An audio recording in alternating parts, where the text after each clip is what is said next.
Bismillahirrahmanirrahim. Assalamualaikum warahmatullahi wabarakatuh. Alhamdulillahirabbil alamin wa bihi nasta'in wa ala umuri dunya waddin wassalatu wassalamu ala asrofil anbiya'i wal mursalin wa ala alihi wa ashabihi wa man tabi'ahu ila yaumiddin. Asyhadu an la ilaha illallah wa asyhadu anna Muhammadan abduhu wa rasuluh, amma ba'du.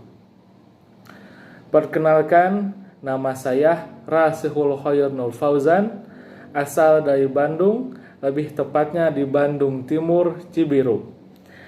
Dan saya melanjutkan kuliah di Universitas UIN Sunan Gunung Jati Bandung, Fakultas Syariah dan Hukum, jurusan Perbandingan Mazhab dan Hukum. Pada kesempatan kali ini, saya akan menerangkan tentang 3 hadis, yaitu yang pertama, hadis tentang hukum peradilan, yang kedua, hadis tentang hukum ibadah, dan yang terakhir, hadis tentang hukum munakahat. Simak baik-baik. Baik, pada kali ini saya sedikit akan menjelaskan tentang hadis ahkam peradilan.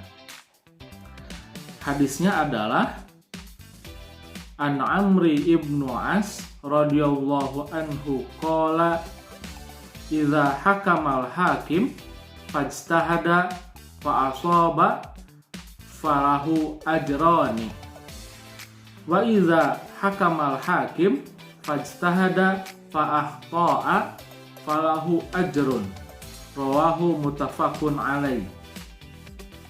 Yang artinya, apabila ada seorang hakim yang ingin mengambil keputusan melalui jalan ijtihad dan ijtihadnya itu benar, maka ia berhak mendapatkan 2 pahala. Apabila ada seorang hakim yang ingin mengambil keputusan dengan berijtihad, tetapi ijtihadnya itu salah, maka ia berhak mendapatkan 1 pahala. Rawahu muttafaqun alaih. Hadis ini menjelaskan tentang hakim yang berijtihad. Apa itu ijtihad? Ijtihad menurut bahasa adalah menggapai atau mencari sesuatu untuk mendapatkan sesuatu dengan bersungguh-sungguh. Menurut istilah, menurut para fuqaha dan usuliyin adalah ijtihad adalah mencurahkan seluruh pikiran dan tenaganya untuk mencari dan mendapatkan hukum agama di dalam dalil syar'i.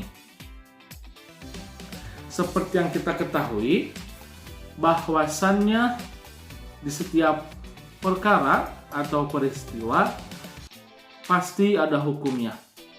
Hanya saja tidak seluruh perkara atau seluruh peristiwa itu memiliki dalil nasnya.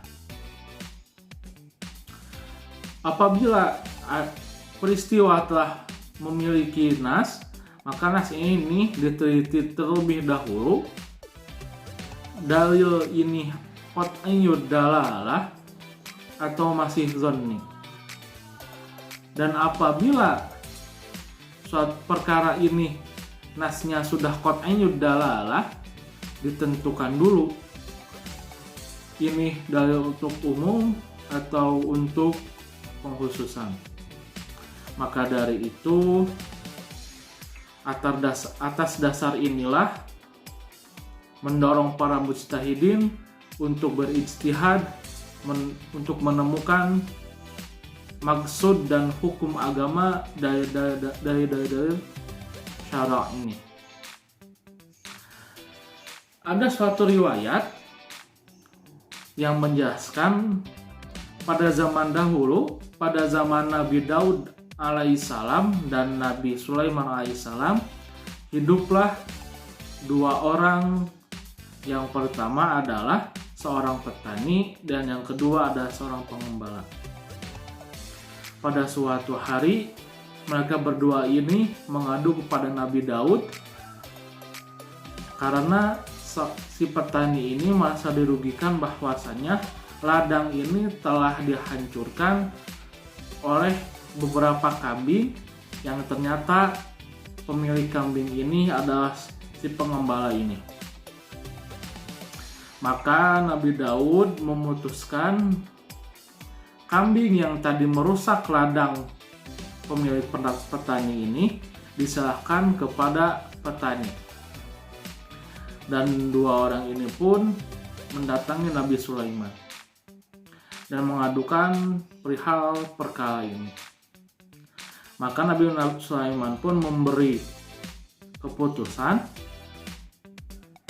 bahwasannya kambing yang tadi merusak ladang si petani ini diberikan kepada si petani untuk diolah seperti diperah susunya dan dicukur bulunya. Dan untuk si pengembala ini bercocok tanam di ladang si petani ini hingga tanamannya tumbuh seperti sedia kala. Nah, kita bisa lihat dari perkara ini bahwasannya antara Nabi Daud dan Nabi Sulaiman itu sama-sama berijtihad. Dan seperti yang kita ketahui juga bahwasannya Nabi Daud alaihissalam dan Nabi Sulaiman ini telah dikaruniai ilmu yang luas oleh Allah Subhanahu wa Ta'ala. Namun masih ada perbedaan ijtihad di antara keduanya. Dan keputusan yang diambil yang paling benar adalah keputusan Nabi Sulaiman karena tidak memberatkan kedua belah pihak. Baik. Yang selanjutnya saya akan membahas tentang sebuah hadis yang berkenaan dengan kemakruhan perceraian dalam Islam.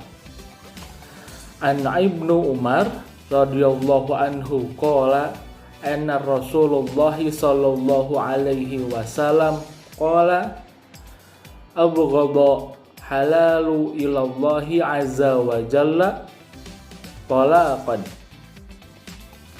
Pernikahan adalah sesuatu yang sangat sakral yang patut dijaga baik oleh suami ataupun istri. Perceraian tidak dilarang dalam Islam. Namun Allah sangat membenci perkara ini. Perceraian adalah jalan terakhir dalam suatu pernikahan yang ditempuh oleh suami dan istri ketika telah melakukan berbagai macam upaya untuk mempertahankan pernikahannya. Dalam pernikahan, khususnya dalam perkara perceraian, kita mengenal istilah tolak. Tolak adalah tercerainya hubungan suami istri dengan perkataan yang jelas. Contohnya, ada seorang suami yang berkata kepada istrinya, "Aku ceraikan engkau." Ataupun dengan bahasa yang halus atau dengan sindiran. Seperti, "Pulanglah engkau kepada orang tuamu."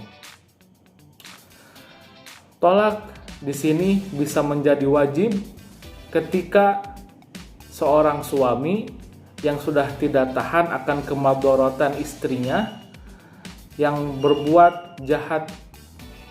Contohnya, ketika Nabi SAW menyuruh seseorang untuk menceraikan istrinya karena istrinya selalu berbuat jahat.